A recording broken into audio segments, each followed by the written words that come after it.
Hello, good morning छात्रों। RK PG science college Kalwar Jaipur की online क्लासों में आपका स्वागत है।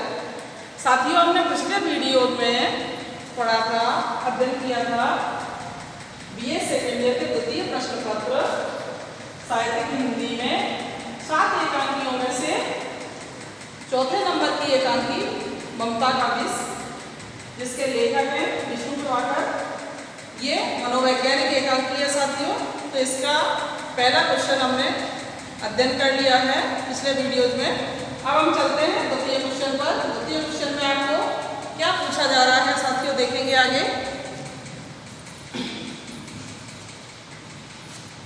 एकांकी के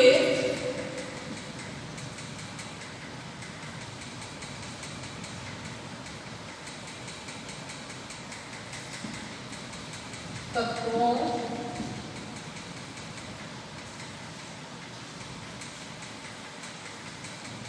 के आधार पर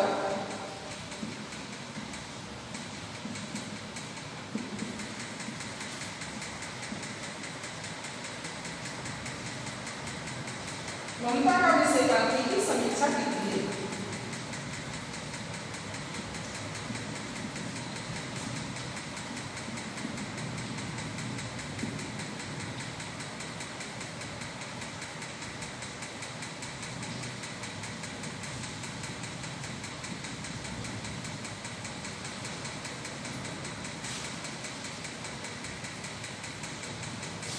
ममता का विष एकांकी की समीक्षा कीजिए।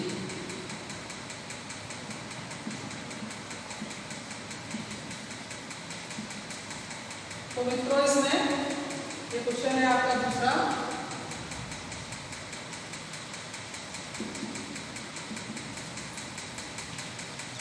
उत्तर में हम देखेंगे सामान्य विवेचन।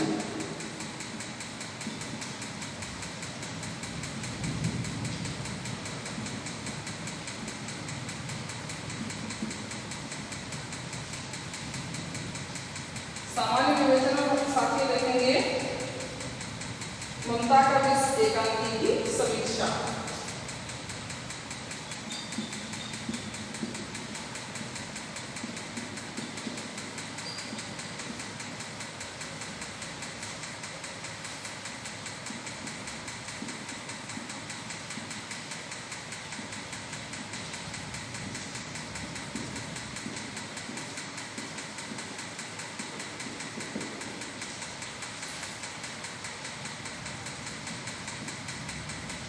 इस समीक्षा के अंतर्गत साथियों देखेंगे आप, सबसे पहला पॉइंट है आपका कथा वस्तु। पहला पॉइंट है कथा वस्तु। दूसरा पॉइंट है पात्र एवं चरित्र चित्रण।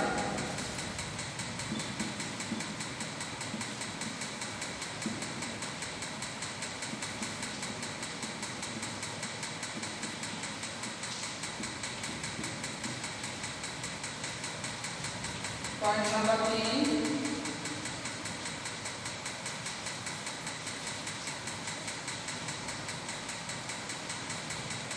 कथोपकथन या संवाद। तो साथियों, हम संवाद कह सकते हैं, जो आपसी वार्तालाप होता है।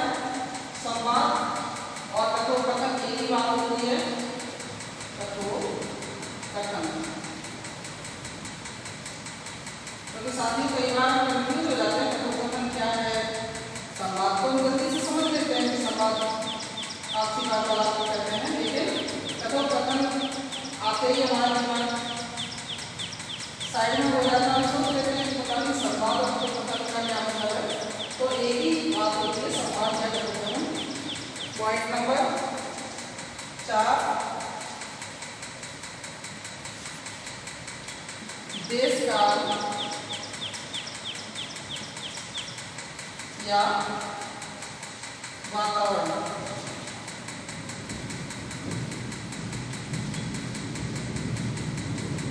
देश का या वातावरण। पॉइंट नंबर 5,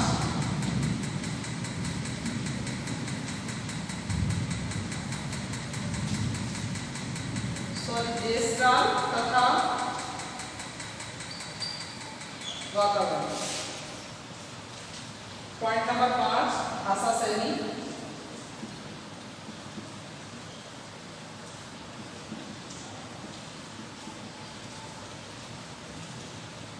पॉइंट नंबर 6 उद्देश्य।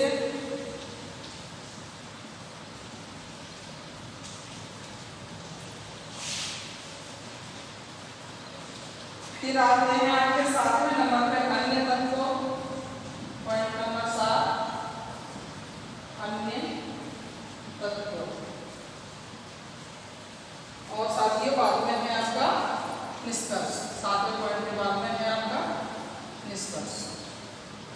तो जैसा कि हम पिछली बार पूरे क्वेश्चन में भावार्थ में पात्रों के बारे में, भाषा शैली के बारे में, कथोपकथन या संवाद के बारे में, उद्देश्य के बारे में, पात्र एवं चरित्र के बारे में और कथानक के बारे में, इन सभी पॉइंटों के बारे में हम चर्चा कर चुके हैं स्टार्टिंग में। लेकिन प्रश्नोत्तर में हमने इन्हीं पॉइंटों को, क्योंकि प्रश्न की जो समीक्षा होती है वो इन्हीं पॉइंटों के आधार पर होती है, जैसा कि हम सब जानते हैं, तो हमें पॉइंट टू पॉइंट समीक्षा करनी है। आगे देखेंगे साथियों सामान्य विवेचन में हिंदी साहित्य में सुप्रसिद्ध एकांकीकार विष्णु प्रभाकर ने अधिकतर स्वस्थ मनोवैज्ञानिक एकांकियों की रचना की है तथा इनमें पात्रों के अंतर्द्वंद का गहन एवं सूक्ष्म विश्लेषण किया है। उनका ममता का विष एकांकी मानसिक संवेदनाओं से ओतप्रोत एक विशुद्ध मनोवैज्ञानिक एकांकी है। मित्रों, इस एकांकी में एक ऐसी माँ की ममता को चित्रित किया गया है जिसके 14 बेटों में से एकमात्र सुशील बचा है, वह भी देशभक्ति, कर्तव्य आदि की भावना से युक्त है। सुशील की माँ को शंका है साथियों, सुशील की माँ को शंका है कि वह भी उसे छोड़कर चला जाएगा। वह 3 महीने से बीमार है, किंतु सामान्य रोग होने पर भी वह अच्छा नहीं हो पा रहा है। सामान्य रोग है बुखार और वो ठीक नहीं हो पा रहा है। तो साथियों लेखक ने इसके बाद की स्थिति और सुशील की माँ की ममता की पराकाष्ठा जो विष का रूप धारण कर लेती है, उसी का वर्णन इस एकांकी ममता का विष में किया गया है। तो आगे देखते हैं साथियों, सामान्य विवेचन के बाद में ममता का विष एकांकी की समीक्षा में पॉइंट आ गए हैं आपके। पॉइंटों के आधार पर हम समीक्षा को समझ लेंगे। तो एकांकी के तत्व कौन से हैं आपके? 7 तत्व हैं जो आपको पॉइंटों के आधार पर समझाए गए हैं। एकांकी के तत्वों के आधार पर ममता का विष एकांकी की समीक्षा इस प्रकार है साथियों। पॉइंट नंबर 1 कथा वस्तु या कथानक। एक ही बात होती है साथियों, चाहे कथा वस्तु बोलते हैं या कथानक। तो कथानक में समझेंगे आप या कथा वस्तु में समझेंगे। ममता का विष विष्णु प्रभाकर का मनोवैज्ञानिक एकांकी है। इसमें माँ की ममता की अत्यधिकता के दुष्परिणाम को दर्शाया गया है, जो ममता विष का रूप धारण कर लेती है और वह माँ जो अपने एकमात्र शेष बचे पुत्र की रक्षा के लिए जान देने को भी तत्पर है। स्वार्थ एवं ममता में ऐसी पागल हो जाती है कि केवल यह सोचकर कि उसका बीमार पुत्र यदि अच्छा हो गया तो वह अपने भाइयों के समान उसे छोड़कर हमेशा के लिए चला जाएगा, उसे दवा ही नहीं देती है, जिससे वह बार बार रोगग्रस्त होकर मौत के मुंह में जाने की ओर अग्रसर हो जाता है। तो छात्रों, लेकिन डॉक्टर साहब की कुशलता एवं विवेक से वास्तविकता का पता चल जाता है और ममता के विष के कारण अनजाने में एक माँ के हाथों ही बेटे की हत्या होने से बचा लिया जाता है, क्योंकि किसी की भी माँ जान के अपने बच्चों की हत्या नहीं करेगी साथियों, लेकिन जाने अनजाने में अगर उससे कोई कुछ हो जाता है तो ममता के कारण, यानी स्वार्थता में जो ममता है वो विष का रूप धारण कर लेती है। तो साथियों, कथानक के बारे में हम जान चुके हैं कि एक माँ के हाथों से बेटे की हत्या होने से बचा लिया जाता है। लेखक ने ममता का विष एकांकी के कथानक को अत्यंत रोचकता के साथ प्रस्तुत किया है। इसकी कथा वस्तु स्वाभाविक, सरल, सरस और प्रभावपूर्ण है। यह अपनी रसमयता और रोचकता के कारण पाठकों को निरंतर अपनी ओर आकर्षित करती रहती है। यह एकांकी अपनी चरम सीमा पर समाप्त होता है। इसका शीर्षक ममता का विष पूर्णता, सार्थक एवं विषय से संबंधित है। तो आगे आप देखेंगे इसमें। इस प्रकार आलोच्य एकांकी के कथानक में मानव के बाहरी एवं भीतरी जीवन में विद्यमान गहन विषमता तथा मानवीय मूल्यों का सूक्ष्मता से चित्रण किया गया है। कथानक में सभी स्थितियों का पूर्ण रूपेण निर्वाह हुआ है साथियों। कथानक अनविति, कौतूहल, रोचकता, विस्मय आदि गुणों से पूरित है। अब हम चलते हैं साथियों पॉइंट नंबर 2, जो कि पात्र एवं चरित्र चित्रण पर आधारित है। हम देखेंगे एकांकी ममता का विष में पात्र और चरित्र चित्रण, इनकी चर्चा हम पहले भी कर चुके हैं साथियों। पिछले वीडियोज में हमने सभी पात्रों के बारे में बता दिया है आपको। आगे देखेंगे इनका चरित्र चित्रण। यह एकांकी का महत्वपूर्ण तत्व होता है साथियों। कौन सा तत्व? पात्र एवं चरित्र चित्रण। इसी तत्व के माध्यम से एकांकीकार अपने कथानक को मूर्त रूप प्रदान करता है और प्रयुक्त पात्रों के माध्यम से ही कथा को गति और विकास देता हुआ अपने उद्देश्य को अभिव्यक्त करता है। आलोच्य एकांकी ममता का विष। ममता का विष में शीर्षक की दृष्टि से सुशील की माँ प्रमुख पात्र है।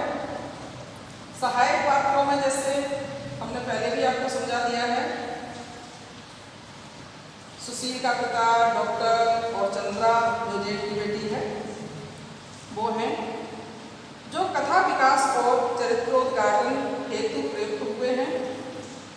इनमें भी डॉक्टर साहब के माध्यम से ही कथानक का विकास चरमोत्कर्ष तक पहुंचता है तथा एकांकी का प्रमुख पात्र सुशील की माँ की ममता कलंकित होने से बच जाती है साथियों। सुशील की माँ अपने बीमार पुत्र की रक्षा के लिए जहाँ जान देने को भी तैयार है, वहीं सुशील भी अच्छा होकर उसे अपने भाइयों के समान छोड़कर चला जाएगा। इसी आशंका से वह सुशील को रोकने के लिए ममता के कारण इतनी अंधी हो जाती है कि वह सुशील को दवा ही नहीं देती है।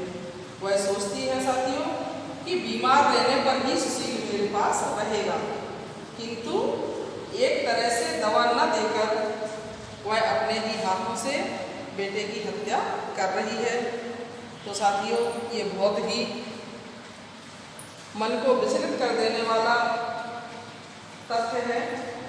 एकांकीकार ने माँ के चरित्र को कलंकित होने से अत्यंत नाटकीय कौशल का प्रयोग करते हुए बचाया है।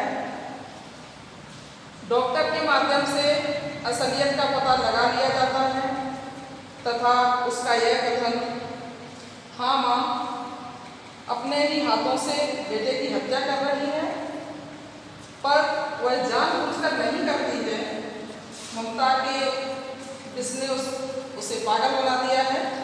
होश में आने पर वह स्वयं नहीं जानती कि वह क्या करती है। वह उसे अपना समझती है, केवल अपना। इसी प्रकार डॉक्टर के चरित्र को भी सहजता से प्रकट किया गया है। वह धन का लालची नहीं है, अपितु एक कुशल चिकित्सक के सभी गुणों से पूर्ण है, जो अपने रोगी को ठीक करने के लिए वह सभी पहलुओं पर सूक्ष्मता से विचार करता है। यहाँ तक कि सुशील के ठीक न होने का असली कारण जानने के लिए वह रात भर उसके घर पर ही रुकता है और अंत में अपने प्रयत्न में सफल हो जाता है। इस प्रकार एकांकीकारों ने पात्रों के माध्यम से बाहरी एवं आंतरिक दोनों प्रकार का चरित्र चित्रण किया है और इसमें मनोवैज्ञानिकता है। अतः पात्र एवं चरित्र चित्रण की दृष्टि से यह एक सफल एकांकी है साथियों। अब हम चलते हैं संवाद की तरफ। पॉइंट नंबर 3, चाहे तो हम कथोपकथन कह सकते हैं या संवाद कह सकते हैं, दोनों का एक ही मतलब होता है। कथोपकथन या संवाद एकांकी का मूलाधार होता है, क्योंकि इसके माध्यम से ही कथा का विकास होता है और चरित्रों पर प्रकाश पड़ता है। इसीलिए साथियों सभी समीक्षक संवाद को एकांकी का प्राण कहते हैं। संवाद जो है ना वो ही एकांकी का प्राण होता है। संवाद को ही एकांकी का सर्वस्व मानते हैं। इस दृष्टि से ममता का विषय एकांकी के कथोपकथनों अथवा संवादों को देखा जाए तो वे कथा को विकसित करने वाले, चारित्रिक विशेषताओं को उद्घाटित करने वाले, पात्रों के मनोभावों को अभिव्यक्त करने वाले, अंतर्द्वंद को प्रकाशित करने वाले, गतिशील, संक्षिप्त एवं जिज्ञासा भाव से पूरित हैं। ये था साथियों संवाद। संवाद में क्या होता है? आपसी वार्तालाप, जैसा कि पिता है दृढ़ स्वर में बोलता है, डॉक्टर साहब, डॉक्टर बोलता है एकदम जागकर, क्या है पिता, इधर आइए, इधर। वह देखिए एक छाया मूर्ति, मैंने जब झांका तो वह धीरे धीरे सुशील के पास जा रही थी। कई क्षण चुपचाप सुशील के मुख को देखती रही। डॉक्टर, फिर पिता, फिर उसने सुशील के मुख को चूमा। डॉक्टर, फिर पिता, फिर उसने सुशील की चादर उतार डाली और खिड़की खोल दी। अब वह हट रही है। देखो डॉक्टर, इसकी चाल कैसी गतिहीन है। लो, अब वह दवा की शीशी उठा रही है। डॉक्टर, हाँ, उसने शीशी ली और कार खोल दिया। फिर पीछे है, वो तो सुशील की खाट के पास आ रही है। अरे पिता, अरे उसने तो दवा की शीशी चिलमची में उलट दी, यानी चिलमच में उलट दी। डॉक्टर, अरे वह तो सुशील की माँ है। पिता, कांप कर, सुशील की माँ? डॉक्टर शीघ्रता से, मेरे साथ आइए, जल्दी करिए। इस प्रकार देखेंगे साथियों एकांकी के संवाद संक्षिप्त, रोचक, प्रवाहशील, जिज्ञासा उत्पन्न करने वाले तथा चरित्रोद्घाटक हैं और सभी संवादों में बहुत ही रोचकता दिखाई गई है साथियों। अब हम चलते हैं पॉइंट नंबर 4, देशकाल तथा वातावरण। तो देशकाल और वातावरण की चर्चा करते हैं साथियों। एकांकी के कथानक का आकार सीमित तथा संक्षिप्त होता है साथियों। इस कारण उसमें देशकाल के विस्तार का तथा वातावरण के वैविध्य का अवसर नहीं रहता है। सघन प्रभाव की दृष्टि से जिस स्थान या जिस परिवेश में घटना का सृजन और विकास होता है उसकी यथार्थता, विश्वसनीयता एवं घनत्व नितांत अपेक्षित रहता है। इन विशेषताओं के आधार पर विचार किया जाए तो ममता का विषय एकांकी का स्थान 3 माह से बीमार सुशील का घर है, जहां सुशील के खांसने और कराहने का स्वर उभर कर छा जाता है। सुशील जिस कमरे में है उसके पीछे एक बैठक है, जिसमें से होकर एक खिड़की और एक दरवाजा रोगी के कमरे में खुलते हैं। यहीं पर मुख्य घटना घटित होती है। रात के समय डॉक्टर और सुशील का पिता इसी बैठक में से सुशील के कमरे में निगाह रखते हैं। सुशील के कमरे में दिए का धुंधला प्रकाश है। इस प्रकार साथियों, आलोच्य एकांकी में कार्य, पात्र तथा काल इन तीनों के वातावरण के अनुरूप देश काल के निर्वाह का प्रशंसनीय प्रयास किया गया है और एकांकी का वातावरण पूर्ण तथा विश्वसनीय, यथार्थ और समग्रता से परिपूर्ण दिखाई देता है। साथियों, तो अभी हम जान चुके हैं आपके देश काल तथा वातावरण के बारे में। अब हम चलते हैं साथियों भाषा शैली। इसकी भाषा शैली क्या है ये हमें समझना है। इस एकांकी के अंदर भाषा शैली क्या है। पॉइंट नंबर 5, विष्णु प्रभाकर जो कि हमारे लेखक के एकांकीकार हैं, इन्होंने एकांकियों की भाषा शैली की सबसे बड़ी विशेषता, इनकी एकांकियों की भाषा शैली की सबसे बड़ी विशेषता यह है कि अपने दैनंदिन जीवन में प्रयुक्त होने वाली ऐसी भाषा का प्रयोग किया है जिसमें रात दिन व्यवहार में आने वाले शब्दों की प्रधानता है। इसलिए उसमें कृत्रिमता नहीं है। कृत्रिमता मतलब बनावटी नहीं है, स्वाभाविकता है। वह पात्रानुकूलता, विषय एवं प्रसंग के अनुकूल मार्मिकता एवं भावाव्यंजकता से पूर्ण तथा लोकोक्तियों एवं मुहावरों के सजीव प्रयोग से सज्जित है। उदाहरण के लिए आलोच्य एकांकी में बेटा तेरी भाका फूले फले और मुझे वह दिन देखने को मिले। जैसे कि मैं अभी आपको उदाहरण से समझा रही हूँ कि इसमें भाषा शैली किस प्रकार की इन्होंने भाषा शैली का प्रयोग किया है। तो यहाँ के उदाहरण के तौर पर आपको बताया जा रहा है बच्चों, बेटा तेरी भाका, भाका मतलब भाषा, फूले फले और मुझे वह दिन देखने को मिले। फिर है ना जीने का सुख ना मरेगा दुख। आगे आंख मिच जाए तो दुनिया का जंजाल छूटे। जीते जी की ममता है, उस पर बड़ी मन्नतें मानी थी। जात बोली चढ़ावे चढ़ाए, मेरे मन कछु और है विदना के कछु और। ऐसी तेज दवा दूंगा कि बुखार भी क्या याद रखेगा आदि। शैली की दृष्टि से मित्रों देखा जाए तो इसमें सभी विशेषता दिखाई पड़ती हैं। सामान्य रूप से देखा जाए तो आलोच्य एकांकी में भावात्मक, व्यंग्यात्मक तथा नाटकीय शैली का प्रयोग हुआ है। भावात्मक, व्यंग्यात्मक और नाटकीय शैली का प्रयोग हुआ है।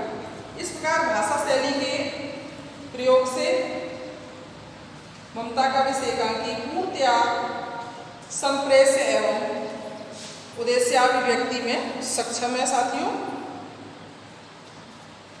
अभी हम बात कर रहे थे साथियों भाषा शैली की, जो कि भावात्मक, व्यंग्यात्मक और नाटकीय शैली पर आधारित है। लोकोक्ति मुहावरों से सजी हुई ये भाषा डेली की, रोजाना की बोलचाल की भाषा है। तो आगे देखेंगे हम साथियों पॉइंट नंबर 6, उद्देश्य। इस एकांकी का उद्देश्य क्या है साथियों, पॉइंट नंबर 6। तो उद्देश्य के बारे में देखेंगे। एकांकीकार ने एकांकी के माध्यम से क्या उद्देश्य दिया है। प्रभाव की एकता एकांकी का केंद्रीय तत्व होता है।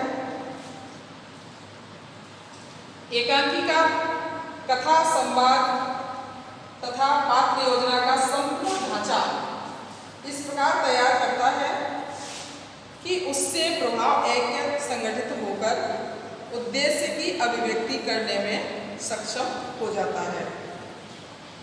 मित्रों, ममता का इस एकांकी का कथानक एक ऐसी माँ की ममता से संबंधित है जिसके 14 पुत्रों में से केवल एक पुत्र ही बचा है और वह भी 3 महीने से बीमार है।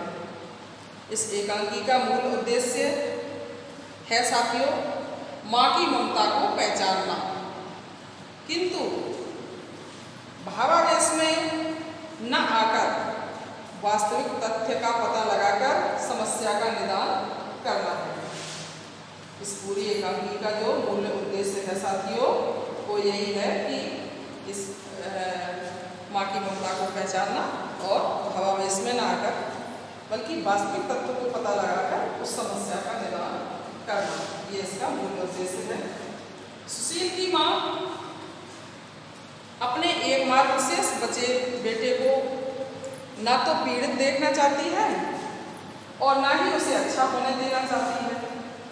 अपनी ममता में पागल होकर अनजाने में अपने ही बेटे को दवा न देकर उसे मृत्यु की ओर ले जाना चाहती है। लेखक ने एकांकी के अंत में इसे स्पष्ट करते हुए दर्शाया है साथियों कि ममता जब स्वार्थ का रूप धारण कर लेती है तब वह विष के समान विनाशक हो जाती है। अतः मानवीय संवेदना तथा स्वार्थपरक अंधी ममता के दुष्परिणाम का चित्रण कर समस्या का समुचित निदान करना ही प्रस्तुत एकांकी का उद्देश्य रहा है। तो साथियों अभी हम बात कर रहे थे इसके उद्देश्य की, जैसा कि हमने समझ लिया है कि इसका उद्देश्य क्या है कि माँ की ममता जो है उसको पहचानना है और उसके भावावेश में ना आकर उसके वास्तविक तत्व को जानते हुए उस समस्या का निवारण करना है। ये उद्देश्य था साथियों इस एकांकी का। आगे देखेंगे पॉइंट नंबर 7, अन्य तत्व। अन्य तत्व क्या है साथियों? एकांकीकार ने आलोच्य एकांकी में दृश्य योजना बड़ी कुशलता के साथ की है, क्योंकि एकांकीकार को रंगमंच का यथार्थ अनुभव एवं ज्ञान है। आलोच्य एकांकी में दिए गए रंग, संकेत तथा ध्वनि के प्रयोग संबंधी दिए गए निर्देशों से रंगमंच निर्माताओं और अभिनेताओं को आवश्यक सुविधाएं मिल जाती हैं साथियों। अंतर्द्वंद एवं मनोभावों का जहां एकांकी में सफलतापूर्वक प्रयोग हुआ है, वहीं संकलन त्रय का भी सफल निर्वाह हुआ है। तो साथियों ये रहा आपका अन्य तत्वों का समावेश। अब हम चलते हैं निष्कर्ष की ओर, ले चलते हैं आपको। तो देखेंगे इसमें निष्कर्ष में क्या लेखक ने बताया है। निष्कर्ष के आधार पर साथियों कहा जा सकता है कि आलोच्य एकांकी ममता का विष एकांकी कला के तत्वों के आधार पर पूर्ण रूपेण सफल एकांकी है। आलोच्य एकांकी मनोवैज्ञानिक एवं संवेगात्मक भाव प्रदान है और उसमें कौतूहल, रोमांच, संवेदना तथा आकस्मिकता का पूरा पुट विद्यमान है। तो साथियों अब हम समझ गए होंगे कि ममता का विष एकांकी की समीक्षा में इन तत्वों का क्या विधान रहा है, किस तरह से सारे तत्व एक एक करके एकांकी में अपना योगदान निभा रहे हैं। सारे तत्वों की अपनी अपनी महत्वपूर्णता है एकांकी के अंदर।